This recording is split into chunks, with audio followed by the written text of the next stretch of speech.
সবাই কেমন আছেন? আজ আমি নিয়ে আসলাম গরুর মাংসের কালাবোনার রেসিপি। আমি এখানে দিয়ে দিব প্রথমে পেঁয়াজ কুচি, তারপর এখানে দিয়ে দিব রাঁধুনি রেডিমিক্স কালাবোনা মশলা। আমি এখানে 2 প্যাকেট মশলা আছে, দুটোটা ঢেলে নেব। তারপরে দিয়ে দিব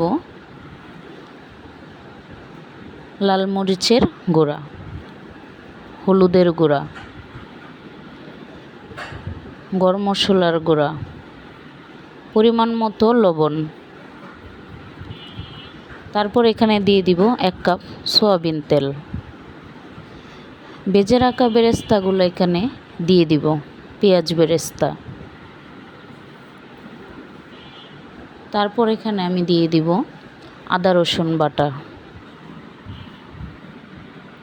তারপর এটাকে ভালো করে মেখে নেব, প্রতিটা মাংসের গায়ে গায়ে মশলাটা যেন লেগে যায়। এখানে আমি করে রাখা গরম পানি দিয়ে দিব। হাতে যেন গরম না লাগে তাই পাতিলা ধরে একটু নেড়ে চেড়ে নেব। তারপর মাংসটা দেখেন, ওয়াও, কত সুন্দর একটা কালার চলে এসেছে।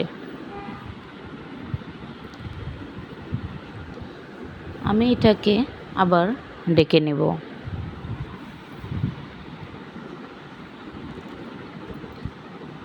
আবার আমি একটু নেড়ে ছেড়ে নেব।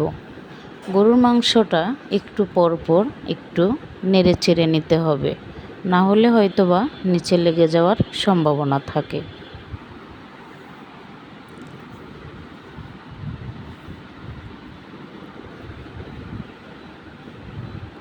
গরুর মাংসটা আবার কষিয়ে নিয়েছি, দেখেন কত সুন্দর একটা কালার চলে এসেছে।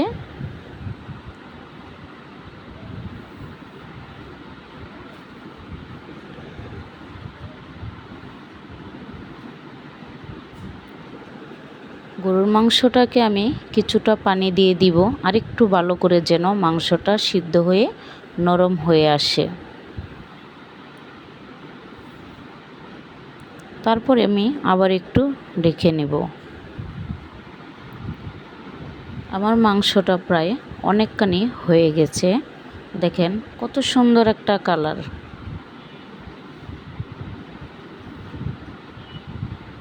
মাংসটাকে চেষ্টা করবেন লো আঁচে রান্না করার। আমি এখানে ফ্রাই প্যান বসিয়ে পেঁয়াজ কুচি, রসুন কুচি, শুকনা মরিচ দিয়ে এটাকে বাদামি কালার করে বাগার দিয়ে নিচ্ছি। তারপর এটাকে আরেকটা বলক করে নেব। আমার মাংসটা পুরো সম্পূর্ণ হয়ে গেছে। আমি এই চ্যানেলে নতুন, ভিডিওটা ভালো লাগলে আমাকে চ্যানেলটি সাবস্ক্রাইব করবেন, লাইক কমেন্ট করবেন। আমাকে আপনাদের সাথে করে